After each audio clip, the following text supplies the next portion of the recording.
Thank you so much for taking the time to hear my lecture called The Science of Changing Clinical Practice and Culture. This is a reprise of the BJS lecture that I gave at the ASGBI 2025 meeting. These are my disclosures. Some of this work does fund the work that will be presented here today, but there are no off-label topics or personal investments to discuss. One more disclaimer before I do give my talk. The world has changed a bit, and you'll see what I'm talking about more towards in the second half of my talk, and that these views are my own views and do not represent the institutions, organizations, or programs that I am affiliated with. So a little bit about me. Who am I? I think it's really important to get to know a little bit about the person whom you're going to hear a lecture from. I grew up outside of Philadelphia and did both my medical school and my undergraduate there. I then went up to New York City, where I completed my surgical residency and subsequently went to Boston for my fellowship in minimally invasive and bariatric surgery. After an initial few years in New York City, I found myself moving to Michigan, which was really interesting, as I don't think I could have pointed Michigan out on a map. So I'm going to make sure to point that out on the map for you today, and found out a little really wonderful things about the state. Really, its culture is beyond belief. There's many beautiful parts of it that rival some of the prettiest areas anywhere in the country or abroad, and that there's an extraordinarily and deep-rooted history in Detroit in the auto industry and other areas. And where I landed for my work every day is at the University of Michigan, which is located in Ann Arbor. And I kind of divvy up my day and my thinking into four critical processes. One is I have a leadership hat where I serve as the section chief for general surgery at the University of Michigan in our Department of Surgery. Our section's a large section and it's broad. We have about 52 surgeons within the section who basically cover the gamut of surgical practice, whether it's surgical oncology, endocrine, hepatobiliary, trauma, acute care surgery, minimally invasive surgery, bariatrics across multiple sites. And it's my honor and privilege to get to work with these colleagues every day and thinking about how to continue to push us forward. My clinical practice as an active clinical surgeon is in minimally invasive therapies for treatment of obesity and for hernia repair. I do a fair amount of research, and much of that research is in what I'd like to call implementation science, which is essentially the study of behavior change and figuring out multi-pronged strategies to promote adherence to evidence-based medicine, whether it's in hernia, which we'll hear a little bit about today, or in areas of inequitable achievement across medicine, which we'll hear about as well. And finally, in education, we are very proud to boast one of the largest training programs in general surgery, and we have been number one on Doximity for the last 5 years, which has been a real tremendous feat and a testament to our program's leadership, as well as the culture of education and learning fostered around me. I feel very fortunate and blessed to be part of this community every single day. So where do we start? The way that I kind of boil down my career and things that I think about is how do we affect change in surgery to improve care? And I think of this in terms of the quadruple aim that many times we hear about: improved clinician experience for better outcomes, lower costs, and improved patient experience. And there are many factors that are required to do this, but many of them are overlooked. Simply strategies for dissemination and implementation, as well as attention to workforce. Strategies for implementation and dissemination can often be seen where in the US we have about a 17 to 20 year lag between the implementation of evidence and its actual use in practice. So it can take anywhere from someone generating some level 1 evidence of something that's really important to do, and you would think that this would be uptook, whether it's a guideline or a recommendation, but it can oftentimes take forever, and this is multi-pronged and multifactorial. And then in terms of workforce, that's really the underpinning. And a lot of times we've had different issues in terms of what we model as leadership, what we model as important, and whether or not that really encourages a workforce that represents our patient population. And to fall in line today, I'm going to talk about two examples that really are on those overlooked domains. One is in the adherence to evidence-based hernia practice at scale. And then the second is really the mitigation of gender equity locally and at scale. So let's talk about this in a unified framework, because I think oftentimes we view issues in workforce versus actual work or clinical work as different things. But the key tenet and the central force that unifies my talk is really that the same frameworks that we think about, adherence to evidence-based care, using implementation and rigorous frameworks, are the same ones that we can apply to other domains. So how do we leverage implementation science? Well, in implementation science, we typically rely on many different frameworks to organize our thoughts and to create the strategies that we need for change. And these frameworks really are at many different levels. You have organizational frameworks, system levels, and individual frameworks. The framework that I've selected for much of my work is really a framework that works at the individual level, because at the end of the day, as surgeons, many of the decisions that we make are individuals. And that does not mean that the strategies that we deploy don't live at those other levels. But the question is where is the behavior change that you want to see? And because of this theoretical domains framework really has helped facilitate evidence-based surgical practice, and is pretty reproducible in terms of the various steps. Step one, really identifying your practice gap. Step two, looking at the evidence-based innovations to reduce the gap, determining their barriers and facilitators, linking those to behavior change techniques, and finally designing overcome barriers. And why this is important is I think historically, at least in the United States, we have a one-size-fits-all model. So for instance, hand washing. Nobody's going to argue with us or say that hand washing isn't very important.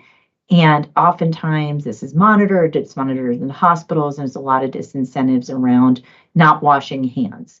And, you know, if you want someone to wash your hands and you create a solution to do that, which is involving penalizing them for not doing, and anytime they don't wash their hands, they're going to get 10% of their pay doc.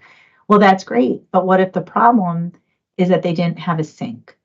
And it's really that inattention and the malalignment with either the benefits or the barriers in the actual practice that kind of limit their adoption. And we have to start thinking multifactorially. And I think this is really important in hernia repair. And so a lot of times, many of these strategies have been leveraged really more in the oncologic space. And a lot of times these, what I call sometimes throwaway conditions, are often ignored. But hernia is an excellent example of a preference-sensitive condition that impacts over 1.6 million persons in the US. It's costing over $3 billion per year in healthcare and associated expenditures, and it's morbid. 1 in 4, 1 in 5 persons will experience an adverse event, and it's been overlooked. And so the big thing is also with hernia that it's not just about the short-term complications that we think about, but really the long-term. And what's really interesting is when we took a look out at this is that the risk for reoperation for recurrence, meaning that the repair didn't work, and this is really just even the tip of the iceberg because these aren't just the ones that recurred, but only the ones that we knew about, is over 15%. And when you look at this in the context of historical data in the 1990s published by David Flum, we haven't gotten much better despite advancements in innovation and technology. And ultimately, I really think that this comes down to figuring out the right operation on the right person at the right time. In surgery, we spend an extraordinary amount of time really thinking about technical skill. We spend an extraordinary amount of time studying what happens when things go wrong in rescue. But interestingly, we spend shockingly less time thinking about the preoperative decisions that are that initial domino. And I firmly believe that if we can make better upstream decisions prior to operations, that's an untapped lever to downstream outcomes improvement and improved quality of care for patients. Who should we operate? When should we operate? What operation we should do are really our levers for change. So how do you do this? Well, first you have to get data, and you need reliable data. Unlike in Europe, we really have a paucity of population level data. We're often very reliant on administrative claims data, which is really something that's meant for billing and for resources. And while that can help you out across the population, you really are limited because you don't have the nuance in terms of the decision making or the nuance in the clinical conditions to really understand what's going on. So back in 2020, which I'd have to say was probably not the best year to start a surgical registry, I was really fortunate to be able to leverage one of our statewide population level registries to augment it and add the Michigan Core Optimization Hernia Registry. And essentially what that is is a registry of 72 hospitals in Michigan that has population level abstraction by trained nurse abstractors. And we collect variables on hernia, size, location, operative details, and most importantly, we have weighted long-term population level survey outcomes at 1, 3, and 5 years after surgery to really get at what matters most, because the truth is 30-day death and destruction aren't what defined a good hernia repair. It's really meant to be a preference-sensitive condition with long-term improvement. And if we don't know how our patients are doing, we don't know how to improve care upstream. So far, these stats are a little bit outdated. We just had our most recent data dump. We have about 25,000 patients from about 700 different surgeons and 4,000 with long-term follow-up. So let's start with the first question. Step one, what do we do together as a state? And I think it's most important when you're working on quality improvement efforts and you're trying to gain trust and you're trying to gain collaboration across the state, to start with things everybody can agree on, except for immediately going to the most contentious topics. So where did we start? We started with preoperative optimization. And this is the notion that we should wait or delay preference-sensitive operations until we can mitigate risk factors that we know preclude increased morbidity, mortality, and issues, namely smoking cessation, addressing obesity, addressing glycemic control. So we also thought this would be a great first project because nobody's going to disagree that it's a good idea to operate on those persons, but they may do it for different reasons. So step one and step two was really to identify, is this a practice gap? What are we doing in the state of Michigan? Is this worth looking at? And assess the evidence in terms of what would we need to do to reduce this gap. So what did we do? We took a look at our data and we saw that nearly 1 in 4 persons undergoing a hernia repair in the state of Michigan had a relative contraindication at the time of the operation, namely that they were suffering from obesity or actively smoking or had poor glycemic control. So we knew we had a problem. Then we took a look, and at that time we didn't have the longer term complications, but at the 30-day complications, and we saw that this associated with an increased risk of complications, readmissions, emergency department visits, and discharge not to home. And finally, we saw the economic cost to the state, which is around $60 million, and that really got our insurers' attention, which was great because in Michigan, we're sort of a single payer state, and they're very highly aligned with things that can help improve while reducing the cost of care. Then the next question was, well, is this just a couple bad actors across the state, or is this really everything? And so we took a look at this by site adherence and the percent adherence by site.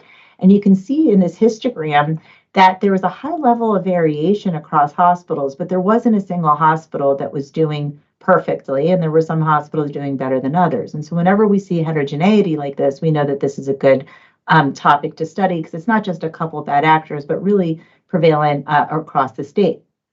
Next, we wanted to really understand, well, why are people practicing the way they're doing and what are the barriers and facilitators? And for that, we kind of took to the streets and interviewed 20 surgeons from across the state in various practice with various years of experience and try to get a really great cross-sectional sample of our surgeon population to understand the decisions motivating the why. So when persons did go and violated what we know we shouldn't do, why was that happening? So at the end of this, it really came down to essentially 3 barriers to, practicing evidence-based medicine. One is the financial. Unfortunately, while we want to be a value-based care society, we're still a very much fee for service. And persons were worried if they didn't operate, there'd be loss of income, that their referring physicians wouldn't do that. There'd be reputational damage of their patients writing online about them, which then would limit other patients coming back to them. And really, there's malalignment for reimbursement. Nobody pays you not to operate. You only get paid to operate. And so there's a lot of perverse nature in the system. And so here are a couple examples. In my practice, we don't stop for smoking or diabetes. We would still offer repair. I don't get paid not to operate.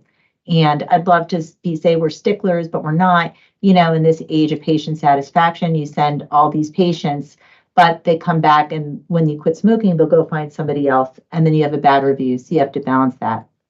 Second was this area of knowledge and resource access. So really, there were persons who wanted to do this, but they didn't know that it was that important, and even though they wanted to do it, they didn't have the infrastructure, so they felt disempowered to actually make the change they wanted to see. So lack of institutional infrastructure, lack of knowledge, and statewide resources. And here you can see we don't really have, optimization clinic. I wish we did, but it's more work on the surgeon's end, and I just wish we did. And so we have formal weight loss programs run by a hospital, but there's a disconnect between the outpatient and inpatient realm. So I'll recommend these things, but it doesn't really work out.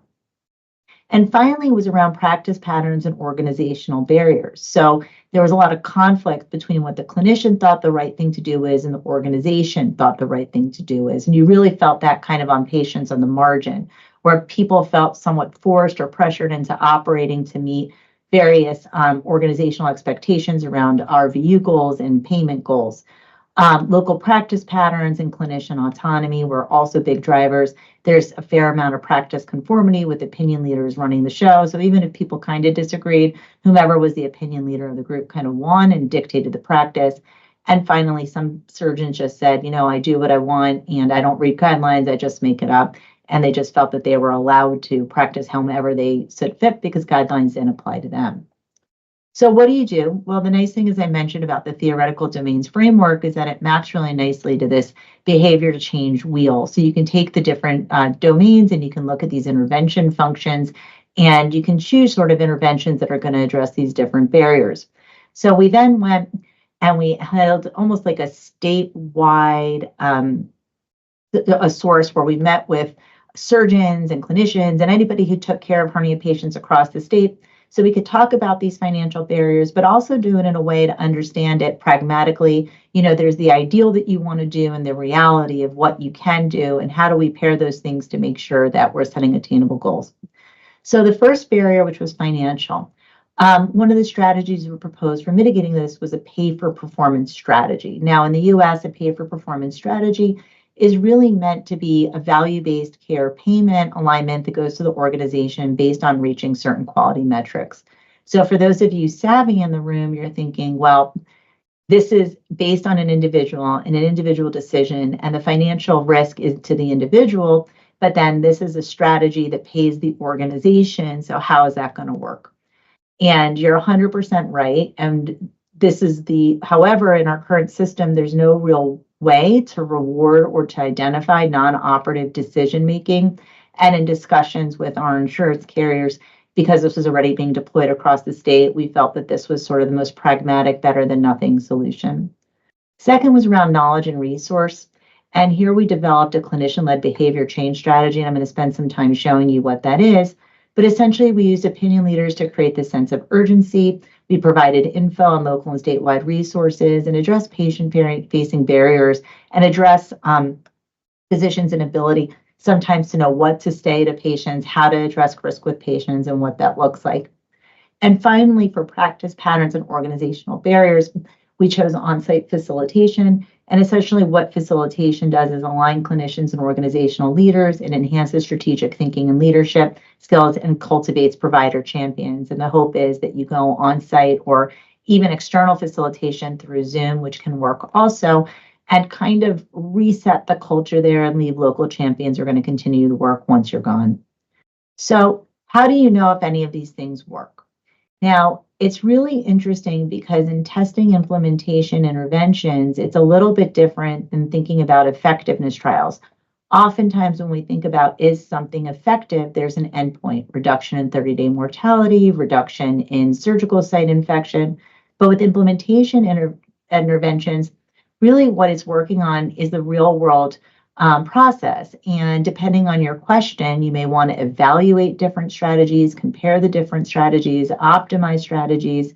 And essentially what you're trying to do is determine the impact overall of the implementation strategies. So end goals you might look at is adoption, right? Not effectiveness. And because we know that we really wanted to go into an adaptation model, or what's called a randomized SMART.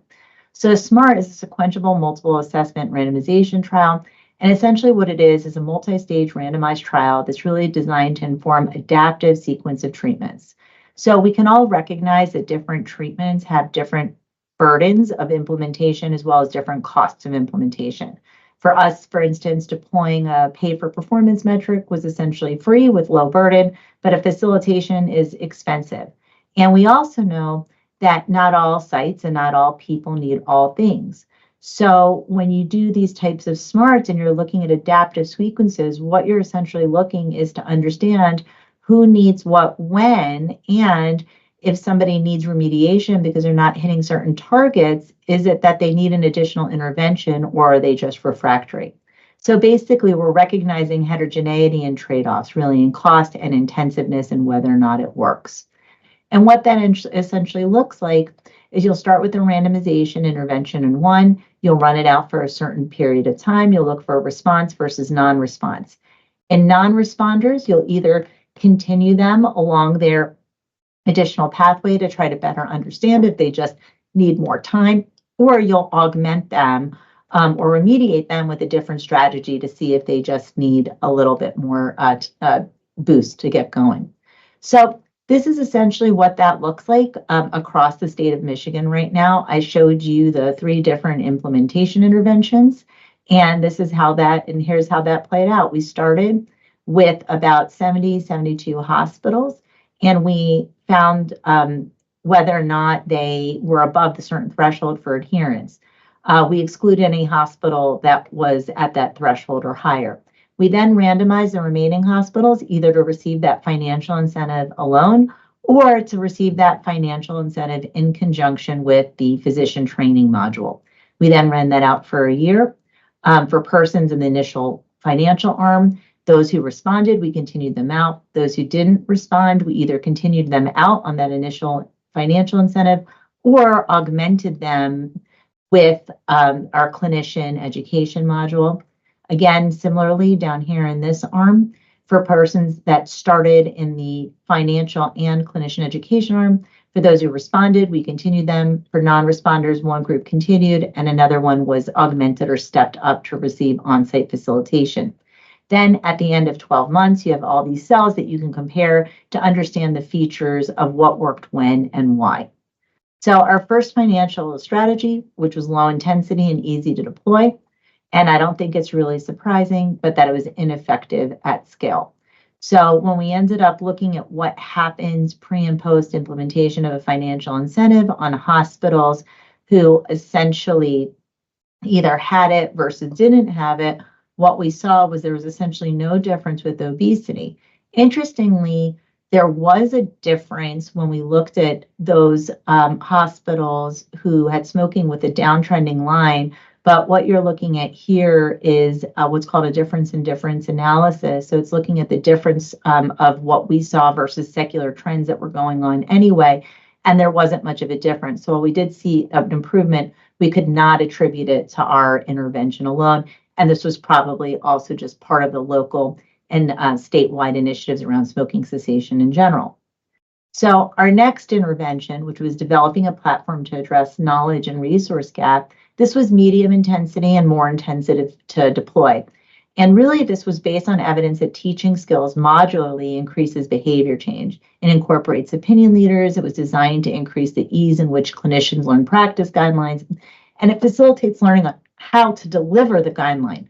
And it really follows what's called a replicating effective practices framework, where essentially it's meant to be able to plug and chug into different organizations. And this framework is often utilized when people don't have local expertise in implementation science to make sure that you can be as reducible in a rural hospital as you can in a major academic center. So essentially, this is what this ends up looking like.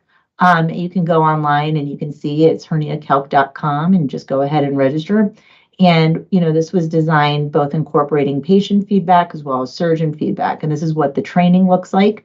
There's a pre and post training self assessment. You can see how long each module is. You need to progress through each module before you finish.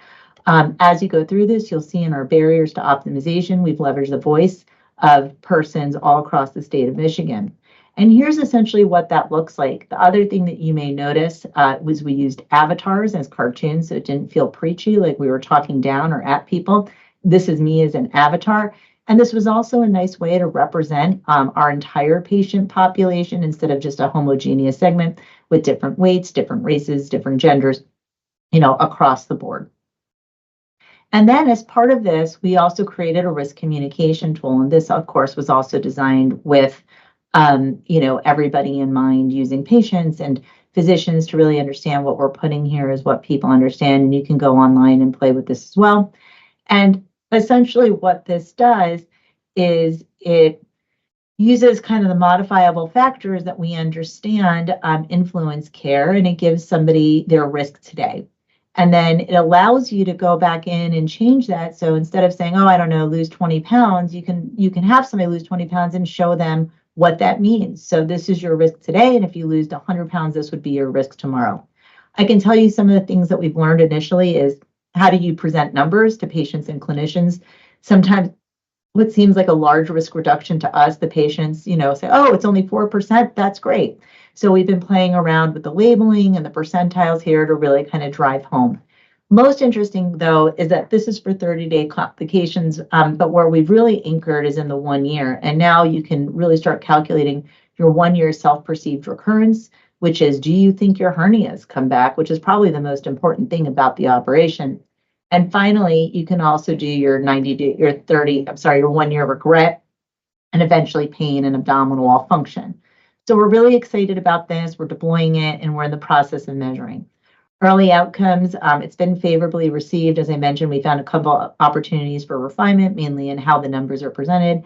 And we'll have some output, I believe, this summer or fall in terms of how effective versus not effective it is to reducing, statewide operations on persons prior to optimization for surgery. So that's in the clinical realm. So let's talk about affecting change in surgery to improve care with attention to our workforce and specifically mitigation of gender inequity locally and at scale. There's a lot of problems to solve in the workforce, and I'm only talking about one today, but I hope instead of anchoring on which problem I chose to speak on, we'll take a look at kind of the rubric and we'll take a look at the framework, and then hopefully you'll be able to take that home and address any problem that you see on your own location. So same thing as we did in the clinical workforce. We wanted to see, is there a practice gap, and what is the evidence and innovations to reduce this gap? So there's this paper published in 2016 in American Journal of Surgery, and I think it really kind of hit a curve and struck a curve at that time in terms of essentially a cross-sectional analysis of women in the academic product line, showing a tremendous drop-off really at the assistant to associate professor level. So it seems like there was near parity in medical school and general surgery trainees and in assistant professors, but something was happening at the associate to full professor level. Now, anytime you see something like this, I think the first inclination is, well, that is terrible at other places, but that would never happen at my institution, never at the University of Michigan.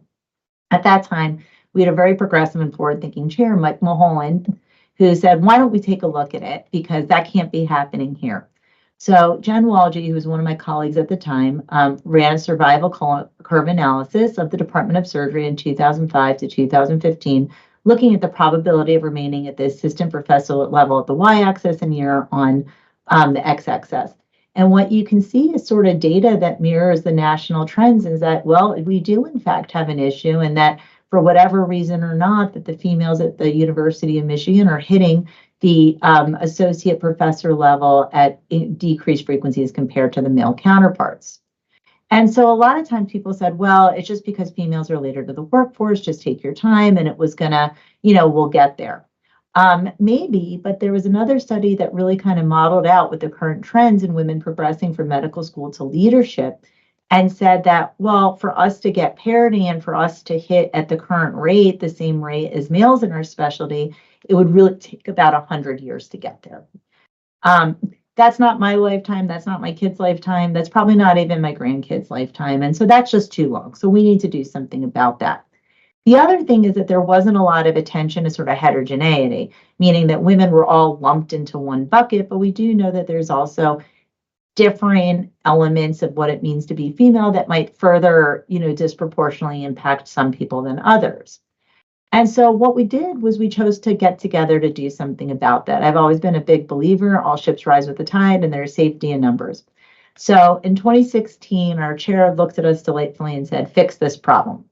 And I said, I can't do this alone. So I was really blessed and fortunate at the time to have incredible colleagues at Michigan who, just like in our hernia collaborative, could come together and start thinking strategically about what do we need to do to not just improve our overall culture at the University of Michigan, but how can we do that at scale?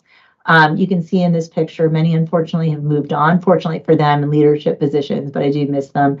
John Coleman, who's the chief of vascular surgery now at Duke, Dr. Dossett, who's still at University of Michigan and running our surgical oncology division, Kate Kraft, who's a urologist, Erica Newman, who's our section chief for pediatric surgery here, Erin Perrone, who's also one of our pediatric surgeons, Erica and Jen, who's now the section chief of plastic surgery at Indiana University, and Janet Dombrowski, who many may or may not know, but is a phenomenal executive coach who's done a lot of work, across U.S. And Michigan. So the first thing we did is we wanted to understand our barriers and facilitators, just like in our hernia work. And we went and we interviewed women who both left Michigan and who still remained here to really understand barriers and facilitators to advancement. And God bless our chair, he let us publish this also.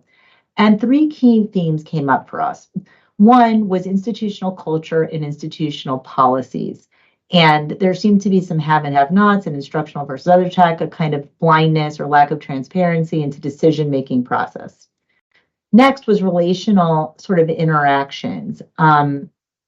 Kind of this idea of extra work females felt that they needed to do to be considered as good, if not better. And finally, individual characteristics where, people were really wondering whether they're being punished for standing up for themselves, for being different, for kind of being a squeaky wheel. And, there was good and bad examples under each of these themes. So now we understand, what the problems are. So how do we put together pragmatic, theory-informed, multi-level strategies? So, and how do we do that at scale? So in the department level, we created something called the Michigan Promise, which I'll get into in a second. In the institution, we encouraged enhanced representation on governing committees and scaling efforts. And nationally was really about research and outreach.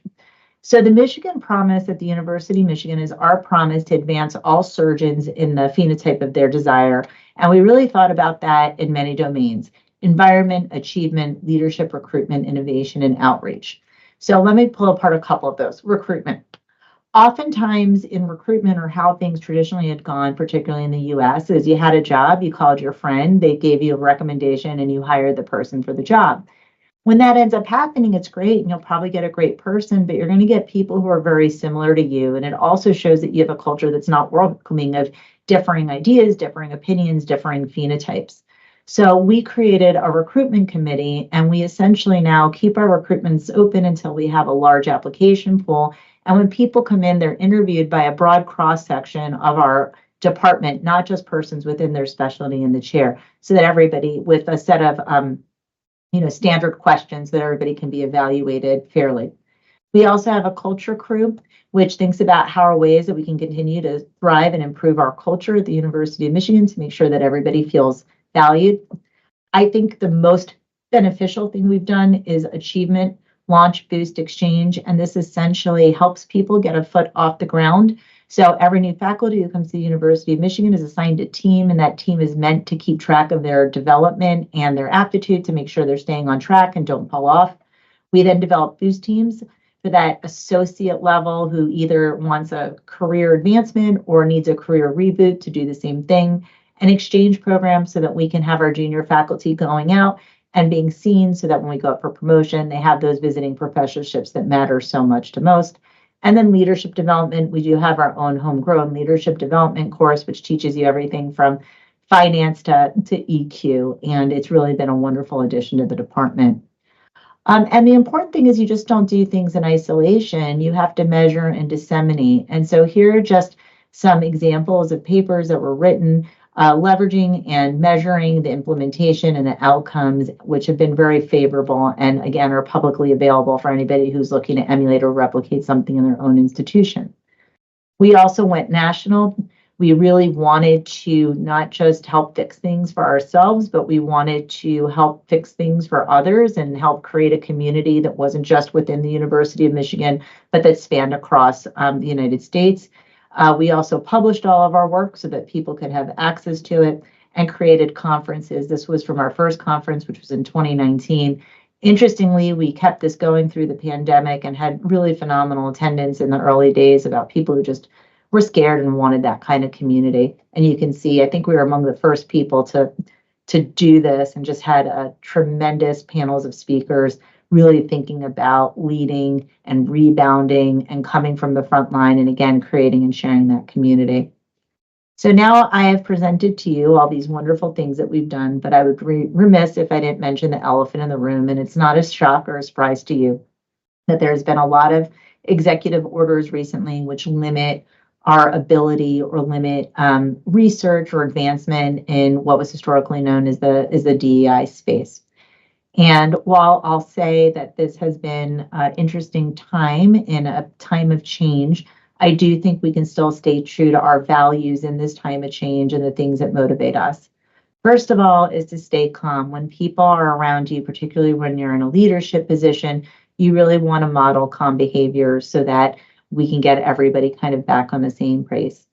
I think it's important to create space and opportunity to talk if people are feeling different ways about different things, allowing them to share and vent those feelings in a safe space. For areas where there may be cuts, identifying new funding streams to value what's important. We've had several areas of research which have been defunded due to areas that are no longer aligned with strategic priorities of governmental funding agencies, and I think it'll be really important to think to industry and foundations to move that forward. We can change language, but not our mission. And I think it's really important to constantly ask why and show me the policy. I think sometimes preemptive obedience versus need to react to actual laws and really try to better understand what we're being asked to do before we actually go about and do it. So with that, I want to say thank you. And again, thank you for the opportunity to give this lecture and to have this recorded for BJS.